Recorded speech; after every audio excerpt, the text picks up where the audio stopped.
Welcome back, listeners and viewers. We are here with another episode of the Power of Nine podcast. I'm your host, Aaron Eggert.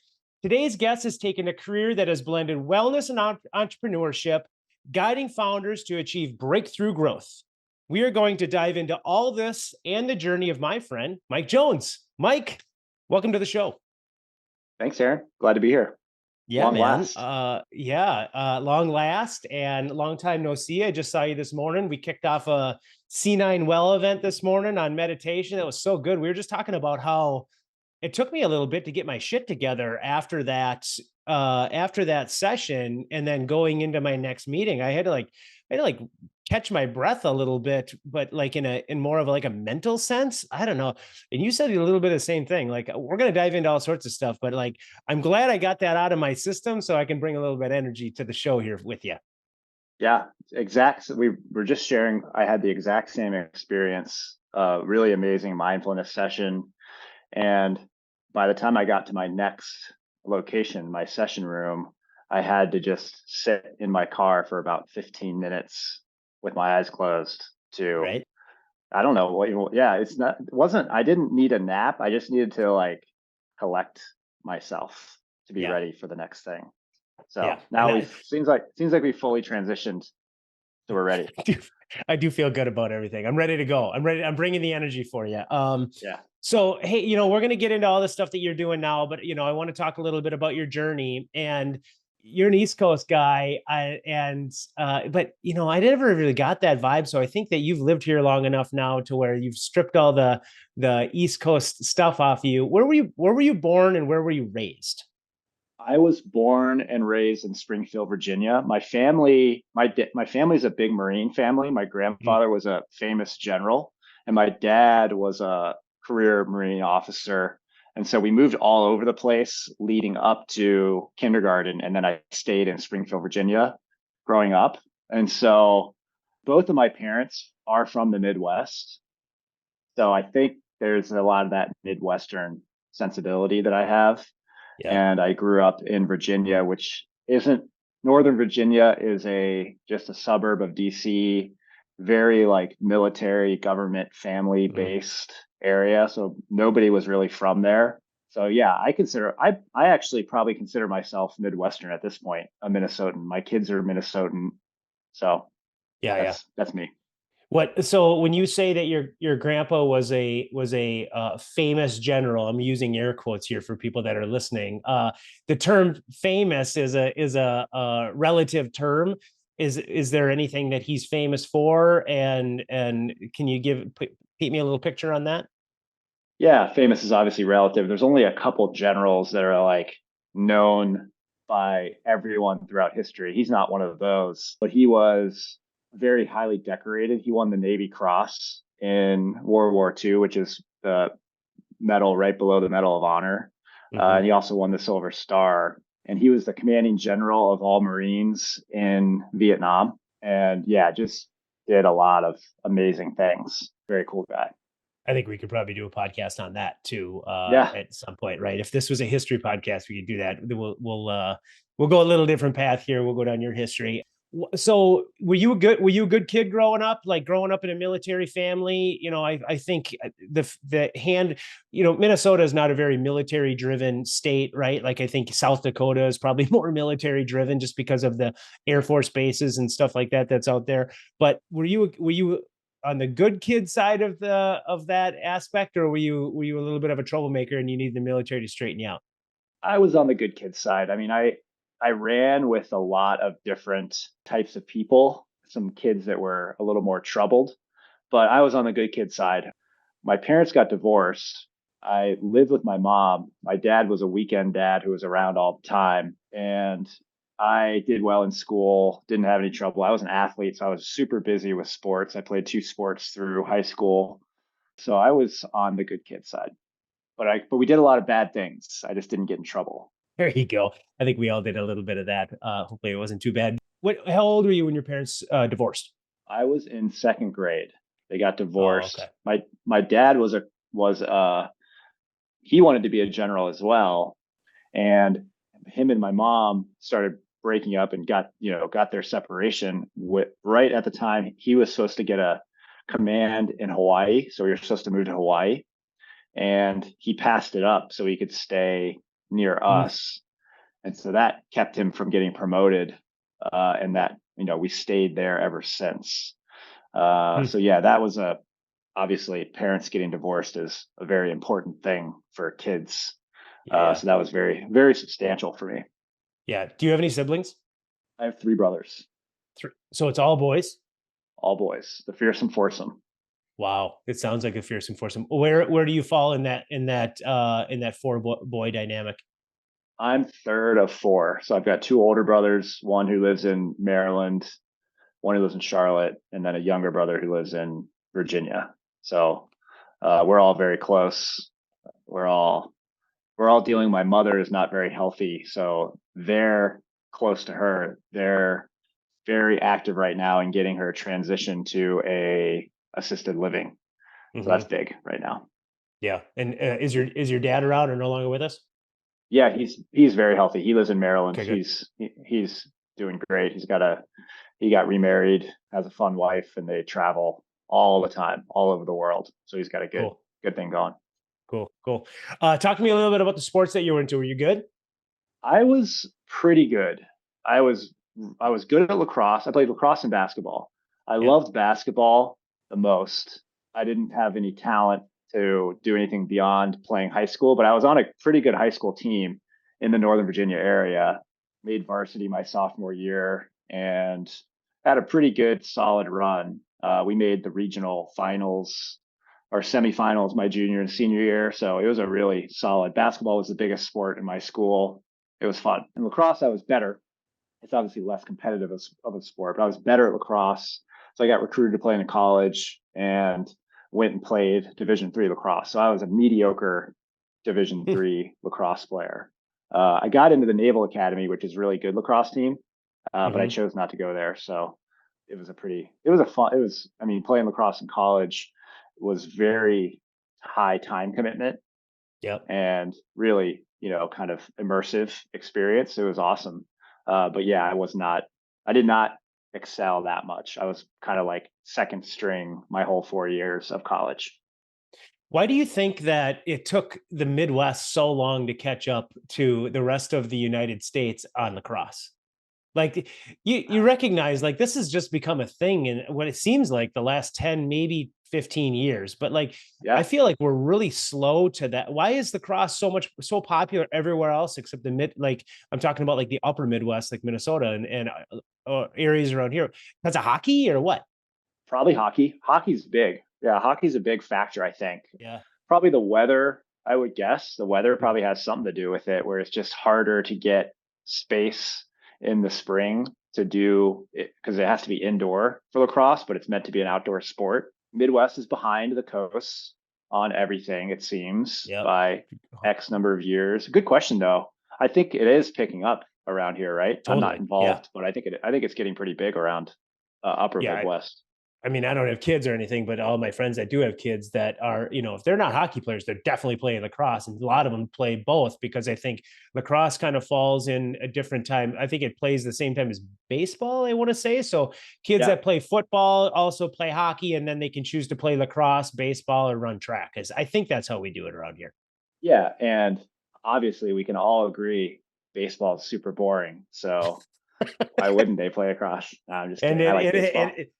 I was a huge baseball kid when I was growing up, but boy, thank God they made some of the changes in in Major League Baseball, because I was having a tough time getting 2.5 to 3 hours underneath my belt of going to watch a Twins game. Are you kidding me? Yeah, even I'm going to go to some games this year thanks to that. So I'm a fan of that change. Yeah. So you mentioned something about that's funny about the Naval Academy. You had an opportunity to go play for the Naval Academy, be in the Navy, obviously. Now you come from a lineage of Marines. Is it simply because of that faction of the U.S. military that it was almost like predetermined that you needed to go the Marine route, or was there some other factor that made that decision for you? No. So the Marine Corps does not have an academy. So if you go to the Naval Academy, you can go Navy or Marines. So that is the track to go Marines. So it's a funny story. I got in the Naval Academy to play lacrosse. Naval Academy is not only free, they pay you to go there. And it's one of the better, it's a great education. It's elite. It's an elite Yeah, yeah. institution. And I chose not to go there because it's a hard 4 years. Like, it's not your typical college experience. It's very militaristic. You don't even get to leave campus your first year on the weekends. Like, it's not Wow. fun. So I was just not into it. My older brother, Jeff, went to Roanoke where I went. He played lacrosse, and I visited him a couple times, and it was the most fun I've ever had in my life to that point. So I chose not to go. And my dad, of course, was thrilled that had the prospect of going to the Naval Academy, because that's like the dream. And so Yeah. he still jokes about how I passed up a free ride to the Naval Academy to go to liberal arts, expensive liberal arts school. And then I turned out to still join the Marine Corps, which is the track. If you go to the Naval Academy, you go into the Navy or the Marines. Yeah. So I would have done that anyway. I don't know. I have some feelings about it, kind of like, oh, I'm sure it would have instilled a little bit more discipline. Maybe, my trajectory of life would have been different. I don't think better by any means. Yep. It's just Yep. different. So I'm happy with how, the path that I took, of course. But Yeah. Right. yeah, it was a big decision at the time. So if we think about the timeline here, so you went to undergrad and then you went into the Marines. Is that how I understand that? That's right. Yeah, undergrad, and I went to officer candidate school, which is like boot camp for officers, after my junior year. So the summer after junior year, I went to OCS in Quantico, Virginia, and that was like the 10-week officers boot camp, and that was very, very challenging. I got an infection in my leg, had to go to the hospital for a couple of days. They almost washed me out, and I would have had to repeat it. And if I would have had to repeat it, I probably wouldn't have done it again. But I made it through it, like barely graduated, and then went back to school my senior year. And one of the reasons why I decided to do it is because you could do that summer program, and then you had the year to decide whether you wanted to become an officer, because I really did not know if I wanted to do that. Mm-hmm. So the lack of commitment requirement allowed me to sign up, and I made it through OCS. And then going back to school, the combination of family history, one theme in my life is I've always sought out challenging opportunities that I found to be unique and interesting. I mean, that's just something I've always gravitated towards, and the Marine Corps is definitely one of those.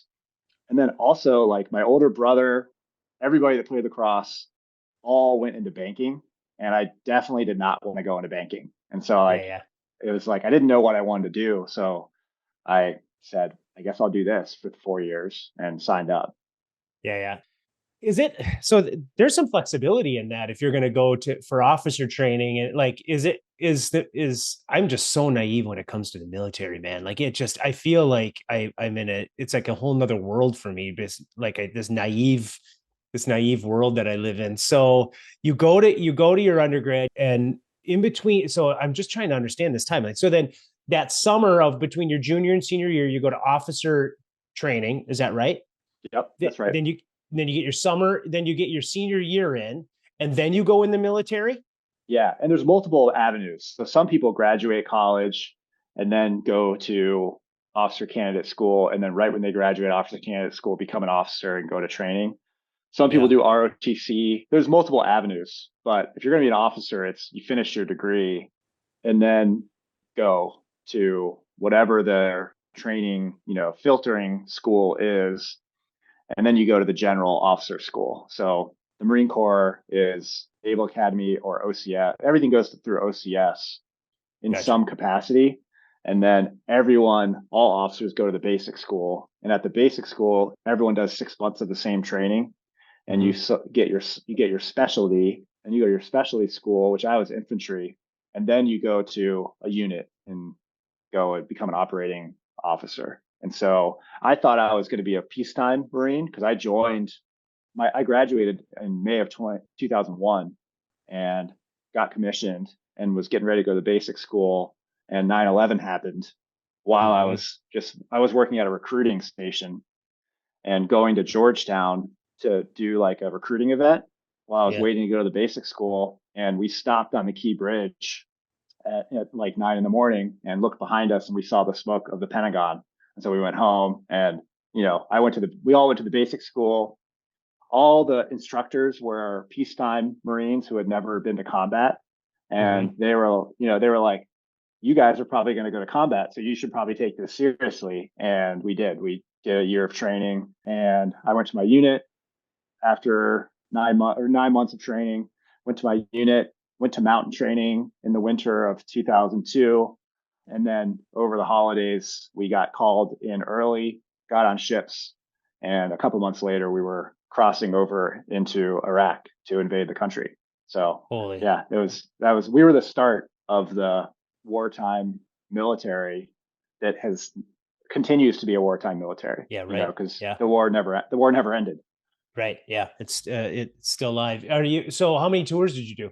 I did two. I did one in Iraq and one in Afghanistan. And my time was during the simple times, meaning we invaded Iraq. There was some battles for a couple weeks, and then it was peacekeeping, and we left. So mine was relatively uneventful. My unit didn't have any casualties. It was a real simple time. And then 6 months later, we went to Afghanistan, and that was pre IED, before things got really messy. And so we had a simple 6 months there. It was fun, actually. Oh, really? Those were both 6-month tours?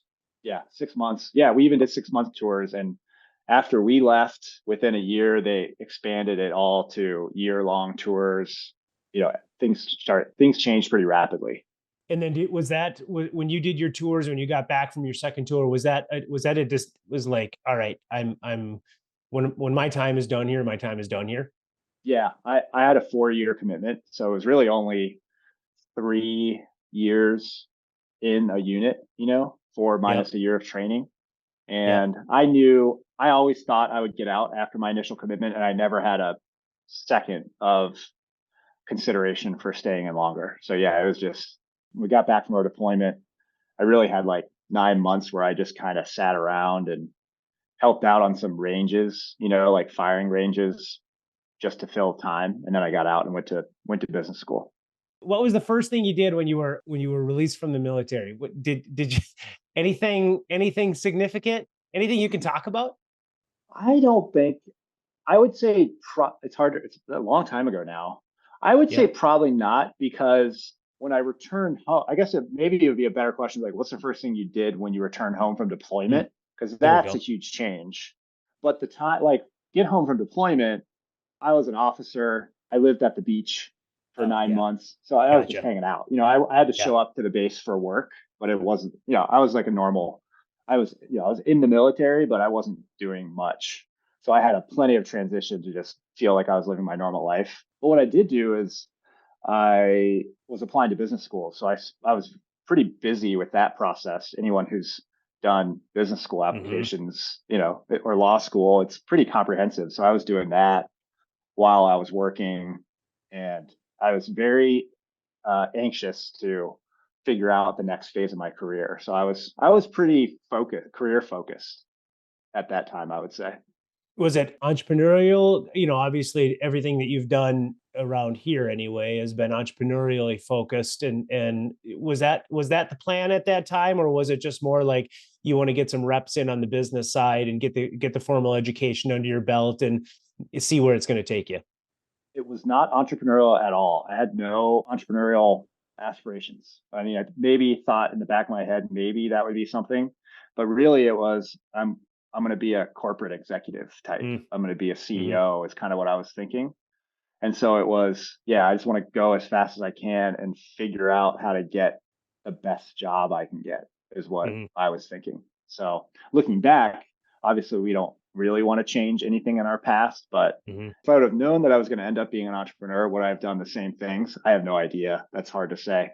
Yeah. I value the MBA in a lot of areas, but there's a lot of areas that doesn't really benefit you if you're going to end up starting a company to get a full-time MBA. Yeah, I agree with that. So where did you end up getting your MBA at? Georgetown. So I was from the DC area. My wife and I had a condo in Alexandria, Virginia. So I visited her on leave and stuff like that when I was in the military. And so I applied to Georgetown, Columbia, UCLA, like 5 schools. And I only got into Georgetown. So I was lucky. I got into Georgetown and it was a commute. So I didn't even have to move or anything. So I could just commute. Cool. It was super easy. It was great. It was an amazing experience. I loved it. I've heard nothing but great things about that school. Is it, are they not, what are they, what, if you could summarize what they're known for? I think people in the Midwest here don't really know Georgetown, except other than, I'm going to say John Thompson and Patrick Ewing, right? That's what I literally think of. Oh, Allen Iverson, right? Didn't AI go there? Yeah, he's a stud. So what are they known for from an educational standpoint?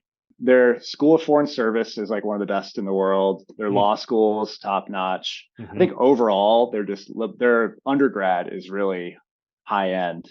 Their business school is like a top 25 business school. It's not top 10, but it's a pretty solid. It was known for being pretty challenging academics wise, which I felt that I wanted because I didn't challenge or push myself very hard in undergrad.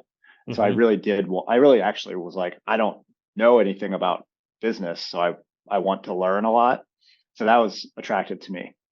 Yeah. Let's take a quick break here. We're going to get into some career stuff and then we'll continue down that path. Let's take a couple minutes here, listen to a few of our community supporters, and we'll be right back with Mike. Tell me if this sounds familiar. Your business is having challenges with adding revenue, or you're ready for quicker growth and scale. Your sales team lacks a coach or mentor to help guide and excel their production. And you're not quite sure who the best resource is for sourcing and replacing sales professionals on your team. When you're looking for a company that provides sales solutions that drive growth, look up Sales Homie. Sales Homie is the premier fractional CRO or VP sales agency, additionally offering sales recruiting and placement services, sales leadership coaching, and sales team training programs. Don't put your business at risk with low revenues and uninspired sales professionals. Learn more about Sales Homie by visiting their website at saleshomie.com. Sales Homie, sales solutions that drive growth. Are you a local business owner looking to take your enterprise to the next level? Look no further than Security Bank and Trust Company, your partner in growth. Our dedicated team of smart, experienced bankers understand the unique challenges and opportunities facing businesses like yours. With personalized financial solutions and expert advice, we're here to help you succeed every step of the way. From tailored business loans to cutting-edge digital banking services, Security Bank and Trust is committed to your success. Experience the difference a local bank can make. Visit us today at any of our convenient locations or online at security-banks.com. Security Bank and Trust, growing together. United Healthcare is dedicated to helping people live healthier lives and making the health system work better for everyone by simplifying the healthcare experience, meeting consumer health and wellness needs, and sustaining trusted relationships with care providers. UHC is continually focused on building a modern, high-performing health system via improved access, affordability, outcomes, and experiences. With a network of over 1.6 million physicians and healthcare professionals in over 6,000 hospitals, United Healthcare is dedicated to connecting employers and their employees to better health by offering quality benefits designed for affordability. For more information, visit United Healthcare at www.uhc.com. United Healthcare, helping people live healthier lives. Kaisa Wealth Management treats each client like a member of the family. Acting as your personal CFO, we are fiercely devoted to your financial prosperity. At Kaisa, our wealth strategies are aligned with your core values, creating a wealth plan centered around legacies you wish to create. This is our Kaisa commitment. Our wealth strategies are dynamic and tailor-made for your long-term goals because as a fee-only investment firm, excellence in service is not just a promise, it's our baseline. Whether it's selling a business, planning succession, creating a legacy, navigating life challenges like death or divorce, supporting executives on the move, planning retirement, or preserving family wealth, we're here for you. Find out how we can help to simplify your wealth at kaisawealth.com. Mason Jar Marketing helps businesses bridge the gap between marketing and sales so they can crush goals. They're a collaborative partner, one who translates strategic priorities into actionable, goal-aligned tactics. You can count on them to deliver creative expertise and flawless execution for all marketing channels, no hand-holding required. If you're ready for a partner who listens well, thinks big, acts fast, and drives results, schedule a complimentary marketing needs assessment at masonjarmarketing.com. As a boutique Twin Cities-based investment banking firm, Madeira Partners works closely with family, founder, and management-owned businesses, bringing over 25 years of experience and hundreds of successful transactions to the table. It's in their DNA to educate owners on what potential exit opportunities look like, along with any industry or company-specific things to think about to make your business more attractive to potential buyers. Regardless if you want to sell tomorrow or in 10 years, the team at Madeira Partners would love to provide their expertise and guidance along the way. Take some time to explore their website at madeirapartners.com. Madeira Partners, your life's work deserves our best work. All right, we're back with the Power 9 podcast with Mike Jones. We're starting to dive into the career stuff. What was your first gig, like let's call it quote unquote real job? You've already had a handful of real jobs under your belt. I recognize that, but let's say career focused jobs after you got your MBA and you were getting into the quote unquote real world. Yeah, I didn't have a lot of jobs leading up to that point, right? I had a couple small internship type things, 4 years in the Marine Corps, 2 years in business school. So I did an internship at Pepsi. That was awesome. I was the only one to get the internship at Pepsi because I was a marketing focused MBA. Did not get the full-time offer, thankfully, because I probably would have taken it and that would have taken me down just a weird New York marketing lifestyle, which I have nothing against, but would not have been for me. So the job in business school is to get the best job you can get. And so I got a couple offers, and one of them was with 3M in their MBA group, which was a really high-end, competitive, solid MBA program.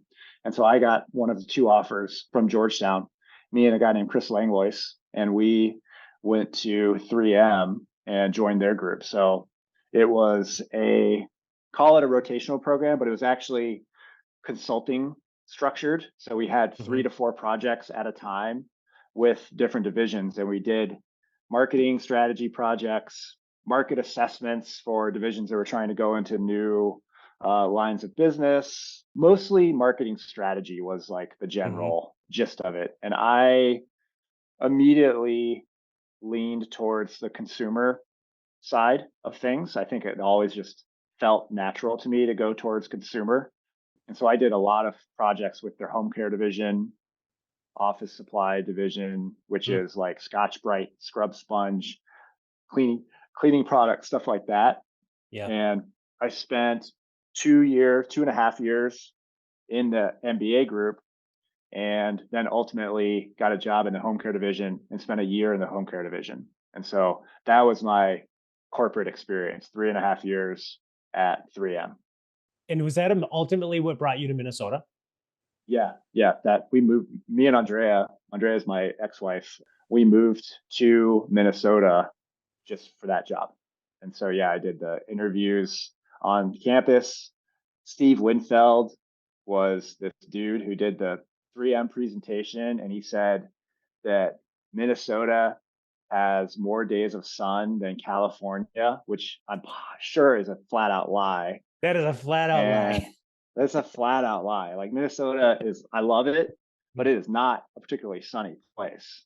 And he also said, the other one was Minnesota has more coastline than California, which might be true with the lakes, but it's I don't know if I disagree with that one. Actually, in the grand scheme of things, if you're counting lakes and rivers and all that other stuff, that and just frankly Lake Superior too, just that's a pretty healthy amount of land there. So I would say that's pretty accurate. But that sun comment's a bunch of shit, because anybody who just lived through the winter we went through, it was a very chill, very mild winter, but it was cloudy more than sunny. I can promise you that. Yeah, you don't even really need sunglasses most of the winter. So right. But we were both up for an adventure, and we relocated. We had immediate community because all the MBAs that we worked with, none of them were from here. So we made friends quickly. We had our own little thing for a little while, kind of like hang out with that group. And then a year and a half into living here, I got into CrossFit just by hearing about it and starting to do it and realizing how out of shape I was I was trying to get back into shape after letting myself get out of shape in business school. And I Yeah. was doing traditional stuff like riding bikes and lifting and running. And CrossFit was not, there were no CrossFit gyms in 2008. And I just immediately knew it was going to kind of change the fitness industry because I was going to Lifetime Fitness. I was not a huge fan of the big box format. Mhm. I knew it was tired format. And Yep. I saw this thing that people were doing on all the coasts. These gyms were popping up. And Andrea was a trainer at Lifetime. She was a government intelligence analyst. She had a super cool like counter drug analyst work. And when we moved to Minnesota, there wasn't really anything that she was finding. So she decided to pursue her passion and in fitness and became a trainer. She was gifted at that. She was like the top trainer within a year at the location. And I got into CrossFit and I was like, hey, there's none in St. Paul. We got to do this now because there's going to be many. And she was like, yeah, let's do it. And so she quit Lifetime. Hmm. I stayed at 3M and we opened CrossFit St. Paul in a rec center gym. And that was it. It was like perfect timing. It went really well. It blew up. It was kind of like we couldn't do any wrong kind of first business, which was Yeah. lucky. Because as you and the people listening, everyone who's started a business knows that's usually not how it goes. No. Yeah. Well, there's so many different paths that go along that. And so, I know you as Alchemy 365, right? That's the CrossFit gym, whatever. This was a different gym that eventually became Alchemy 365, or was it a separate venture that then you parted ways with that and then you started Alchemy 365? It was a separate venture. So we started the first CrossFit in St. Paul called CrossFit St. Paul. And Mm-hmm. then we merged our business with this guy named Tyler, who had started CrossFit Minneapolis, which was the first CrossFit in Minneapolis. So we became partners and grew that business to be a 4-location CrossFit business. I left 3M after a year and a half of doing both while we were growing it. And then in 2013, we opened our third CrossFit and started running into like our growth started slowing down. We started all kind of collectively getting itchy to do something like create our own brand. And Mm-hmm. so that's where Alchemy came, where we thought there was a gap in the boutique space, which was starting to blow up with functional fitness that was like a real strength and conditioning program like CrossFit, but not as scary or intimidating as CrossFit.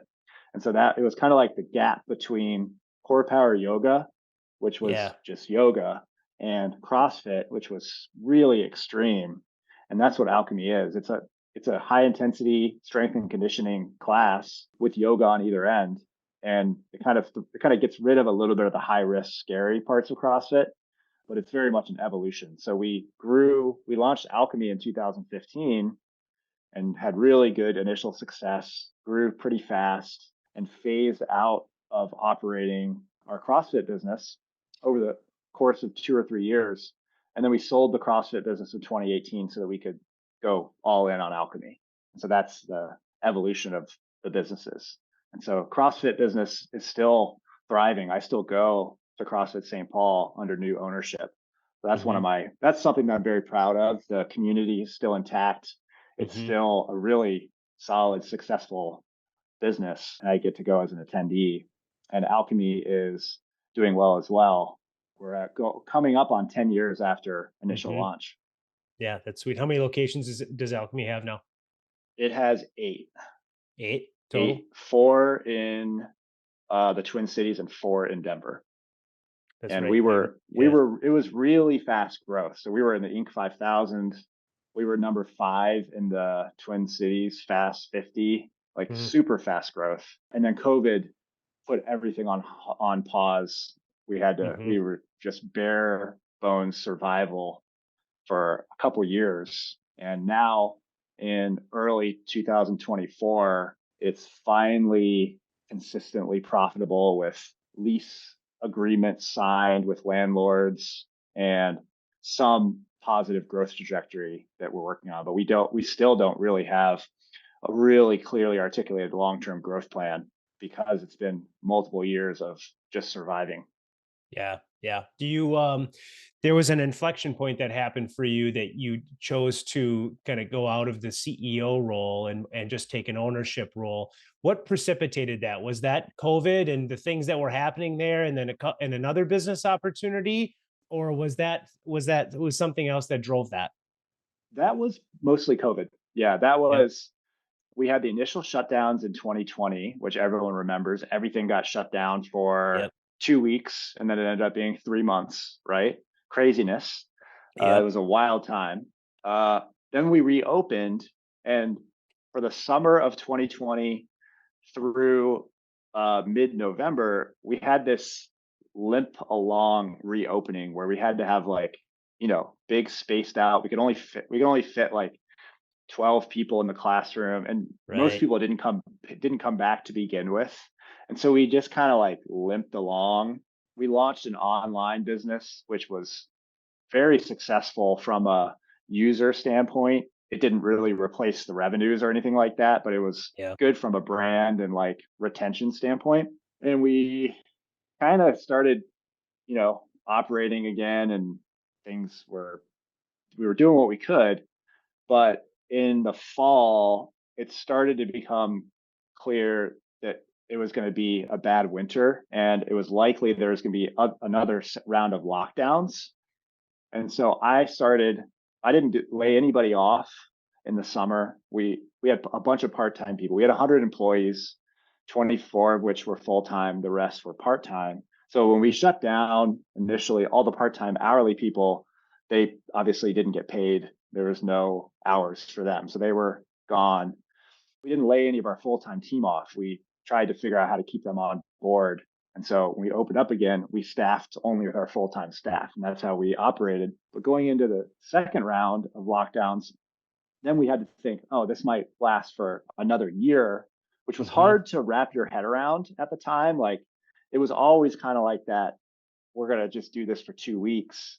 And then it just kept extending. So, it's already kind of hard to think back to those times. It was Yeah. very hard to imagine that it was going to take like 2 full years to even start to get back to normal. But luckily, we realized it was going to be at least another year. So it was like, all right, if this stays like this, how do we survive? And so I did some really serious austerity measures. We shut down 2 locations.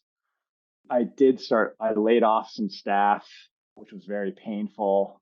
And Hmm. then ultimately, as we were talking about the plan, I looked at my role and decided to basically lay myself off or step down, because all the things that I spent most of my time on, raising capital, adding locations, growth, we weren't going to do anymore. So I really wasn't necessary. So I stepped down in an EOS session Hmm. with our implementer, who's Justin Cox, and that was it. I stepped down. Yeah. Tyler, who's been my partner forever, he became CEO, and he's been running the company ever since. It was very difficult. I didn't have any plan. I didn't know what I was going to do next, but it has turned out to be the best decision that I could have made for myself, and the best decision for the company, because he's a better leader in this environment than I was, and he's still running it. He's still doing well. So it fits his life really well.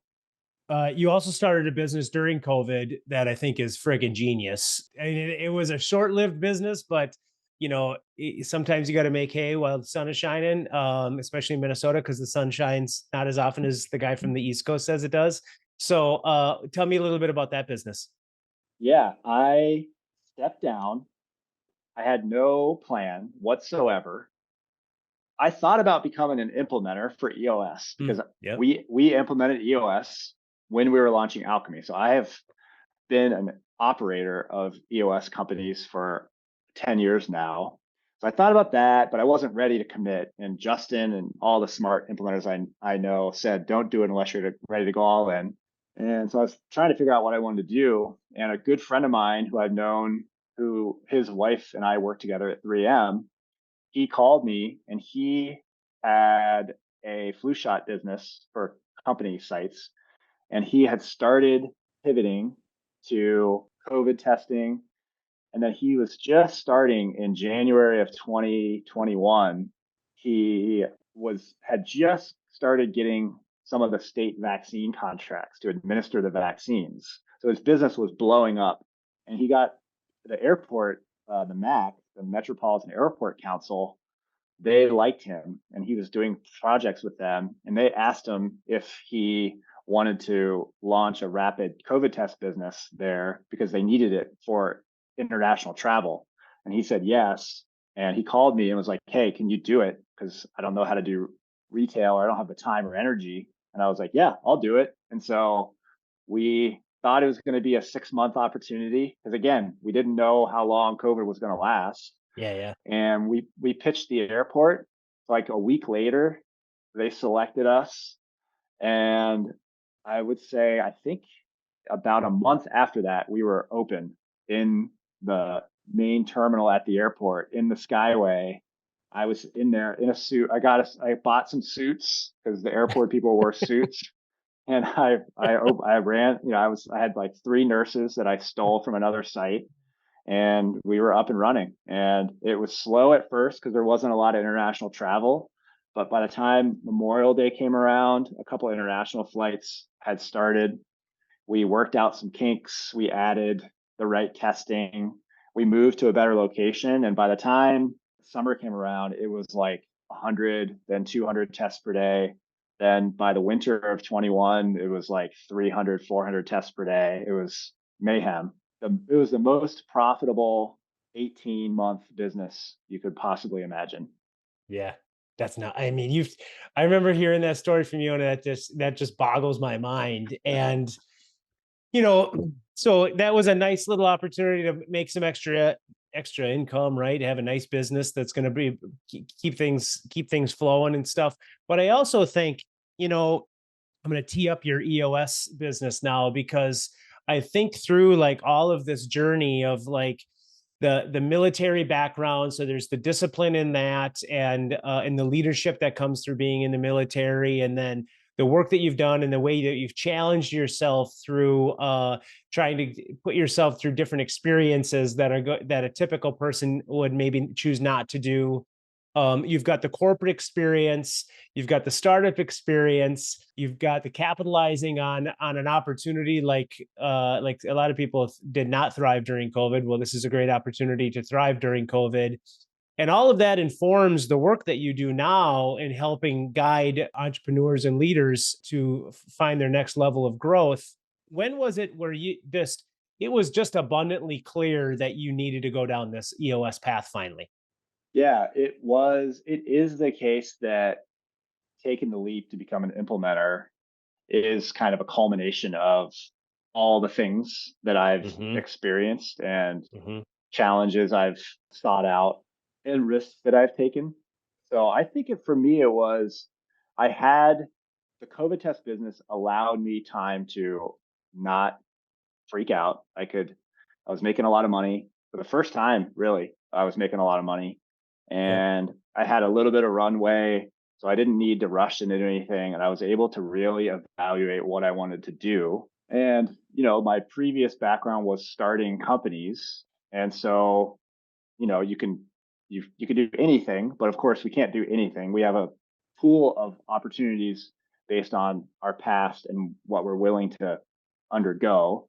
And so for me, it was like, do I want to start another company? Do I want to buy a small business and start operating, maybe do that kind of thing, buy and operate and sell small business? Do I want to become an advisor? And implementing EOS is the thing that I considered. I didn't really consider anything else because that's the thing that I loved. I knew the business model. Andrea is an implementer. She has been I have a lot of implementer friends. So I knew it. It was a known thing. I know how transformational it is because I did it in my own companies. So it wasn't an easy choice because you have to go all in. And I had this in my head, this uncertainty whether I would be needed at Alchemy was one. And within a couple quarters, it was very clear that I was not needed beyond a board capacity. So that started to alleviate, but that took some time. And then do I need to be a CEO operating a company? And that was a little bit of that internal, I needed to come to terms if I really wanted to do that or not. And the long contemplation and introspection really told me that I didn't, at this stage in life, I don't want to do that. And that's not something I'm interested in doing. It doesn't mean that I won't ever, but I don't. And so I tested it out by getting some clients in a slightly different capacity, sitting as their integrator, which is on the leadership team. And that was a way to test out, do I like working with other entrepreneurs with leadership teams? I did. I had a really good experience. I got a couple amazing clients.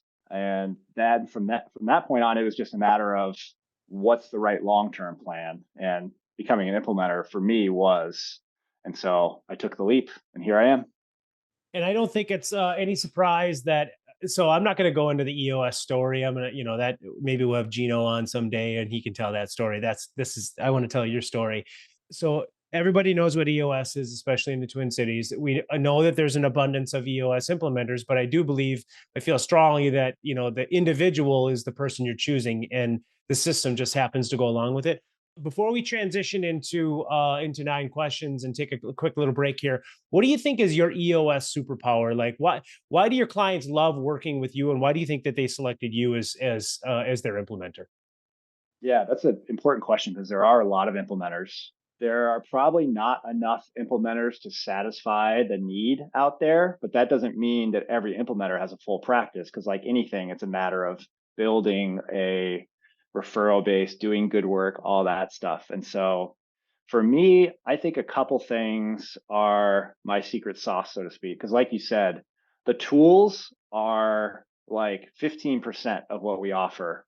There is a very clear, tight definition of the tools and the process that we implement with companies, but that's a small percentage. The 85% is the individual coach bringing their experiences and facilitation skills.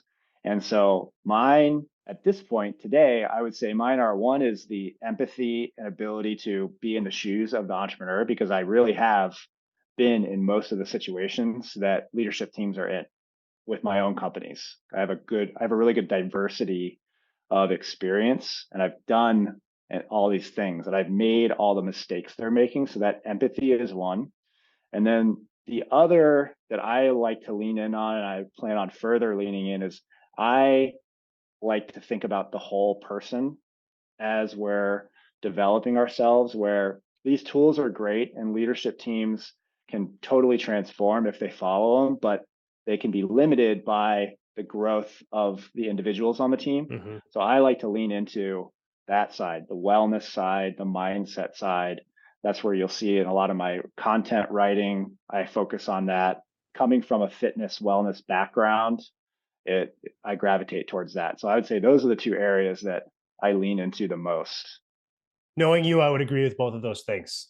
You exude that on a daily basis. I've never experienced an EOS session with you, obviously, or anything like that, but I would say that just from a personality standpoint, that also emulates who you are as a human being. So that's a pretty awesome summary there.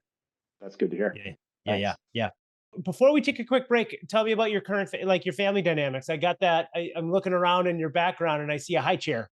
Yeah. So Andrea and we have 3 kids, 13-year-old boy-girl twins, and a 10-year-old boy named Alex. And then I have a new partner named Aaron. We've been together for a couple of years now. And we have a 16-month-old named Gabriel, who we call the meatball. And he's amazing funny little goofball. And so we live here.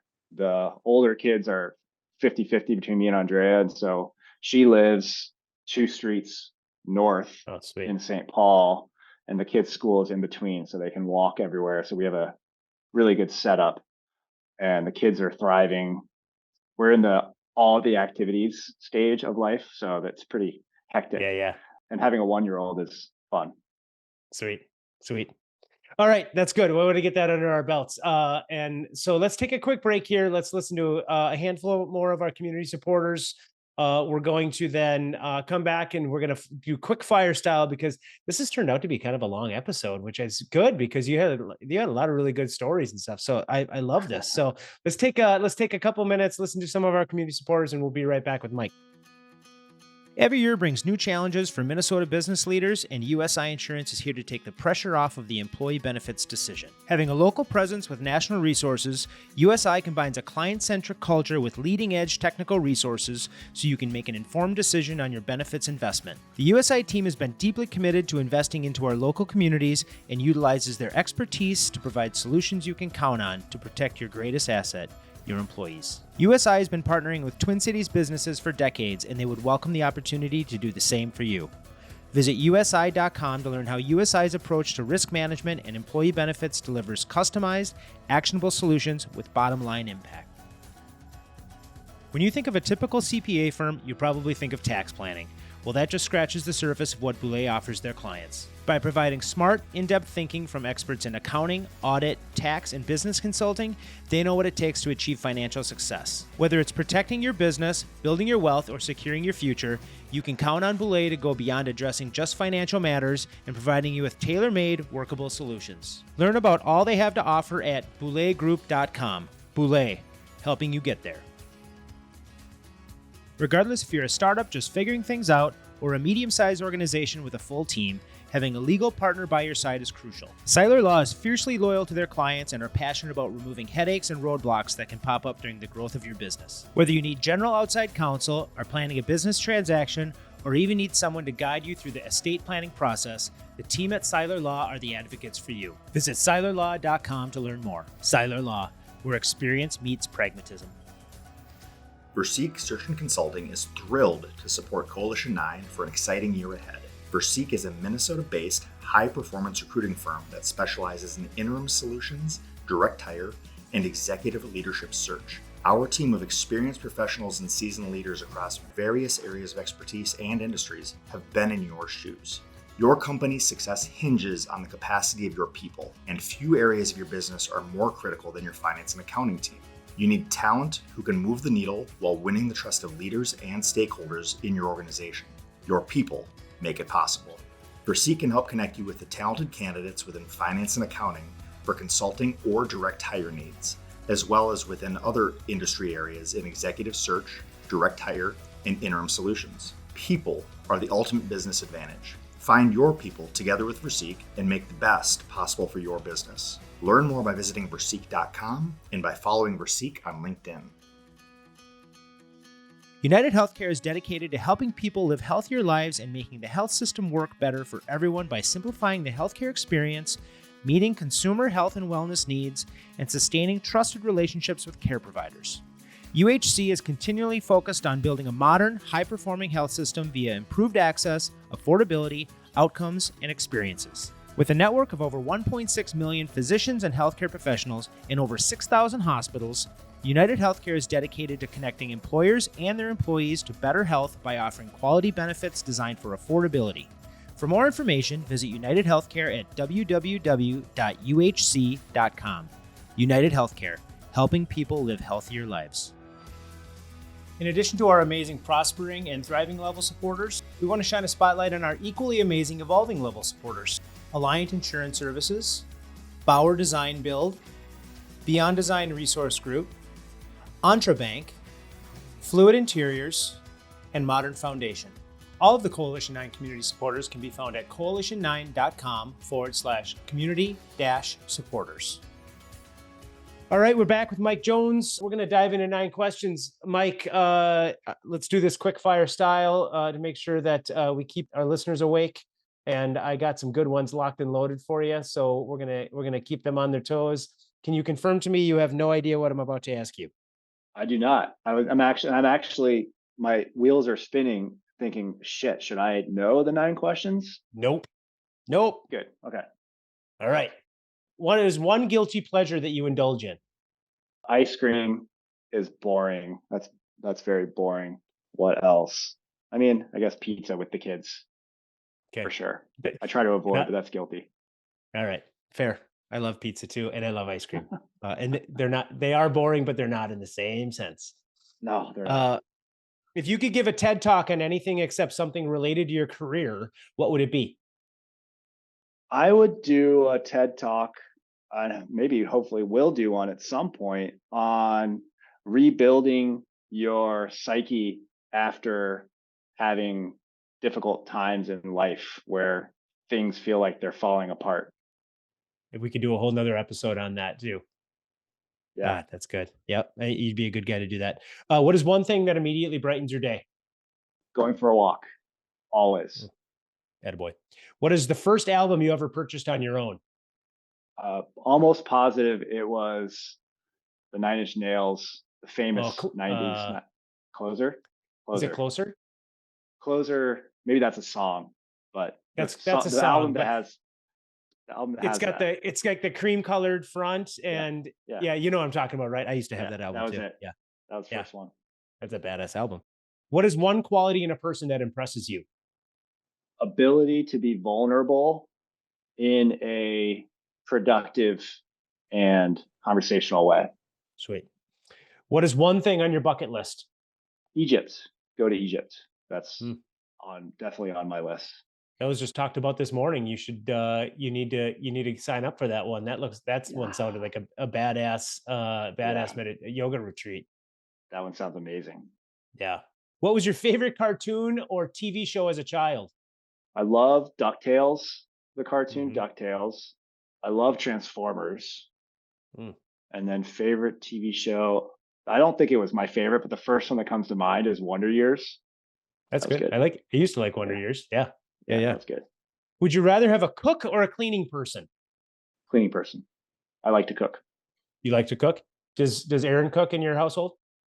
She can cook, but she tends to not cook very much. I do almost all the cooking. Yeah. Sweet. Okay, ninth one. This one's a little deeper. If you could go on a weekend vacation with 3 people, who would they be? Aaron. Not me. And You're Aaron, not me. Just want to make sure we're not delineating you. here. I like you. Fair. I like you. You should not go on Aaron, vacation with me. and who's comes to mind? My friends Jesse and Kelly, who are a couple that I really like, and they come to mind because we have a really amazing connection and friendship, and that would be the most. It would not be. I'm going on vacation with my brother's family and family members, but there's no possibility of having a permutation of 3 people. So family's out. So a couple observations I want to make here real quick. One is you're the first person to ever answer that question with people that are really close to them. Everyone else picks famous people. Really? I mean, at least one of the 3 people is always going to be some kind of famous person. Huh. I'm not saying anything other than the fact that I've observed that. Yeah. The other thing that I'm going to say is I'm kind of pissed off about that you didn't say anything about EDM. Oh yeah. Dude, like that is every time I kind of think of you, I think of like EDM/rave stuff. And like that and it is a good, healthy way that you get exercise, and it's a community that you've built and stuff like that. And that's one thing, that's an aspect to you that I think as part of your, like, who you are as a person, that I just find super intriguing. Like it makes me want to always dive in a little more and ask more questions. So fun fact about Mike, I'm looking at the camera here. Fun fact about Mike is that he loves EDM music, and he goes to raves, and you're unapologetic about that. And I fucking love it, dude. Thanks. Yeah, that in the 9 questions, I don't think it fits because it's not a guilty pleasure. It's like my most enthusiastic. I was thinking it was going to be the TED Talk thing, though. That's what I was hoping. Oh yeah, that would be something. I think there's something about play and self-expression in a TED Talk as well, for sure. And yeah, thanks for bringing that up. It is the thing. If I were to do a list of like the 10 things of the past decade, the best 10 things, maybe even 5 things, becoming a raver would be one of them. It's the most transformational thing I've ever done, and I love it. And I think people, so there you go. There's a great segue into how can people get a hold of you, or how can people learn more about you and things like that. I follow you. Obviously we're followed each other on LinkedIn and stuff like that. But I mean, I literally look forward to 2 things that you do. Your LinkedIn post every single day. You've built that into part of your process where you're constantly posting really, really, really good content. And then your Saturday emails, the Lifestyle Entrepreneur, I'm a huge fan of. I read every single one. So, okay, that's me giving you some shout outs. How can people find you other than that? Thanks, Aaron. That is the LinkedIn is my main platform. So that would be the one, Mike Jones on LinkedIn. That's the only platform I use currently. I'll probably expand to another, but that's it. I'm focusing on mastery of that platform, which is a fun endeavor. And the newsletter is a lot of fun too. I hope to lean into that over the next couple of years. Well, it's good. I mean, the content you put out there, the way you talk on there, you're just a human being, right? And you don't sugarcoat anything. You speak to guys like me and women like my wife that she reads it to. I always forward it on to her. I got to get her to subscribe and stuff. But like to me, like I think the content you put out there is super solid. So more people need to follow you and connect with you on LinkedIn and just keep track of what you got going on, man. Thanks. I appreciate that. And I got to say too, you're a giving human being as well. And the time that you give us for Coalition9 and you're a member, which is outstanding. And I love the fact that you're a member, but I also consider you part of our team. And, you lead our C9 Well series. You partner with Emily on that, who's on our team. You're the kind of the brainchild around some of the content that we're putting out there and some of the events that we're doing. So I can't thank you enough, man. Like you, A, being a part of this community, but then B, taking a leadership role has taken another level for us in 2024. And I can see that being a big part of who we are in the future.